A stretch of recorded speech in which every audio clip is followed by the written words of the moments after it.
അസ്സലാമു അലൈക്കും വറഹ്മത്തുള്ളാഹി വബറകാതുഹു. ബിസ്മില്ലാ വൽഹംദുലില്ലാ വസ്സലാത്തു വസ്സലാമു അലാ അഷ്റഫി ഖൽഖില്ലാ വഅലാ ആലിഹി വസഹ്ബിഹി അജ്മഈൻ ബിറുദല്ലാഹ് അമ്മാ ബഅദ്. പ്രിയമുള്ള സുഹൃത്തുക്കളെ, കഴിഞ്ഞ വോയിസിൽ 7ന്റെ പ്രത്യേകതയെ സൂചിപ്പിക്കാമെന്ന് പറഞ്ഞിരുന്നു. അല്ലാഹു സുബ്ഹാനഹു വ തആല അക്കങ്ങളിൽ ആദ്യമായി തിരഞ്ഞെടുത്തത് 7നെയാണ്. ഖുർആനിൽ 27 സ്ഥലങ്ങളിലായി 7നെ പരിചയപ്പെടുത്തിയതായിട്ട് കാണുന്നുണ്ട്. നമ്മുടെ ഏത് പ്രവർത്തനങ്ങളിലും 7ന് പ്രാധാന്യം കൊടുത്തുകൊണ്ട് പ്രവർത്തിക്കുക, അത് പുണ്യകരമായി തീരും. കാരണങ്ങൾ ധാരാളം നമ്മുടെ മുമ്പിൽ സുവ്യക്തമാണ്. അള്ളാഹു സൃഷ്ടിച്ച ആകാശഭൂമികളുടെ എണ്ണം 7ആണ്. അതുപോലെ ദിവസങ്ങളുടെ എണ്ണം 7ആണ്.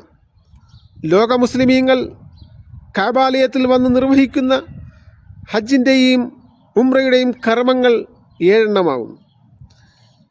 പെരുന്നാൾ ദിനത്തിൽ നാം നിർവഹിക്കുന്ന നമസ്കാരത്തിൻ്റെ ആദ്യത്തെ റക്അത്തിലുള്ള തക്ബീറുകളുടെ എണ്ണം അതും 7ആണ്.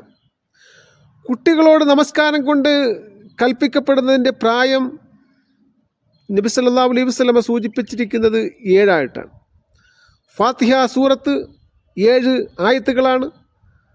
ഒരു കുട്ടി ജനിച്ചാൽ 7 പേരിടലും അതുപോലെ തന്നെ മുടി നീക്കം ചെയ്യുകയും അതിൻ്റെ തൂക്കമനുസരിച്ച് വെള്ളിയോ സ്വർണമോ ദാനം ചെയ്യുകയും അക്കീഖ അറുത്ത് കൊടുക്കലുമൊക്കെ സുന്നത്തായിരിക്കുന്നതും 7 അതുപോലെ തന്നെ നാളെ ഖിയാമത്ത് നാളിൽ അല്ലാഹു സുബ്ഹാനഹു വ തആല തണലിട്ട് കൊടുക്കുന്നത് 7 വിഭാഗം ജനങ്ങൾക്കാണ്. ഇങ്ങനെ എടുത്ത് പരിശോധിച്ച് നോക്കിയാൽ ധാരാളം സവിശേഷതകൾ 7ന് അടങ്ങിയിട്ടുണ്ട്. അത് മനസ്സിലാക്കി നാം പ്രവർത്തിക്കുക.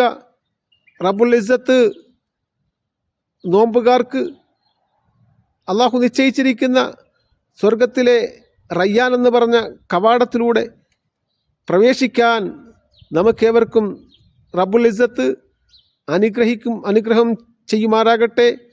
ആമീൻ ബിറഹ്മതിക യാ അർഹമർ റഹീമീൻ.